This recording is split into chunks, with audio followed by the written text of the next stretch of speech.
One day, George the steamroller was waiting for Percy to take him to a new workplace.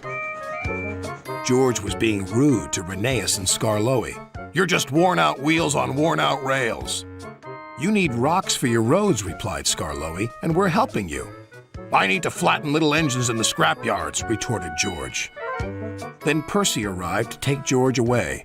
He was still rebelling. "Railways are no good. Turn them into roads."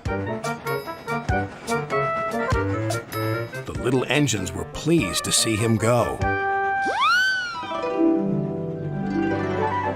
George grumbled all the way to the old branch line. He was going to turn it into a road. When they arrived, George was rude again. "Bumpy ride on rotten rails. I'm glad it's over." "So am I," said Percy. "Ha!" huffed George. Percy was still fuming when he met Thomas. "What's up, Percy?"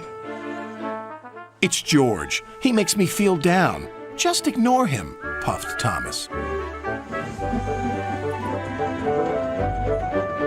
George was now enjoying himself. "Ripping up rails," he chortled. "What a life!" "What do you think of this, Thomas?" Thomas took no notice. George felt insulted. "You're a useless blue puffball." But Thomas didn't hear. "I'll show him who's boss." At last, the workmen reached the level crossing. "What shall we do here?" "Tear it up, tarmac it," said George. So they did, but not properly, and George knew it. Later, Thomas was traveling home on the same line.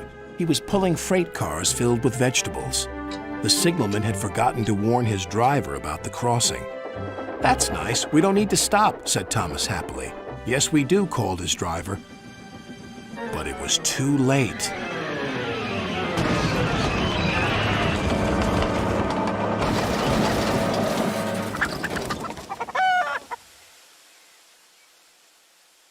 Next day, Percy told Gordon all about George.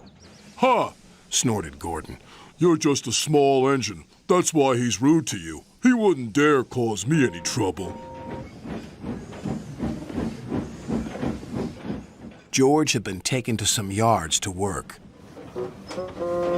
Duck arrived with a train of empty freight cars.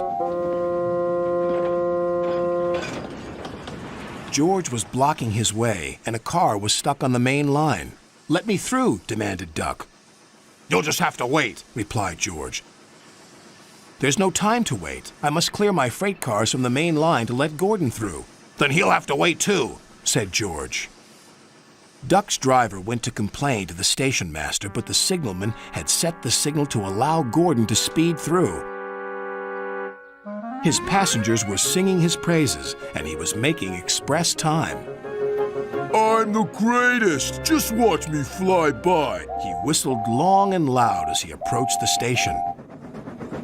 Suddenly, he saw a freight car on the line ahead. "Get out of my way!" But the freight car wouldn't move until Gordon forced it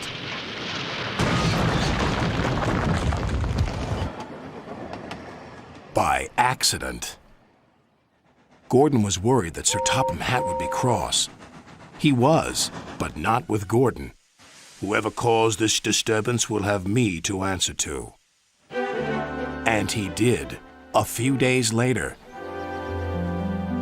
"Look who's here," said Thomas. George had been found out by Sir Topham Hatt and punished. He looked miserable. "Now we'll get some peace at last," said Percy. "I want to get rolling again, but I've got to wait a whole week till I do." "And then you'll be just as rude as ever." "Eh, George?" "I hope not. Don't you?"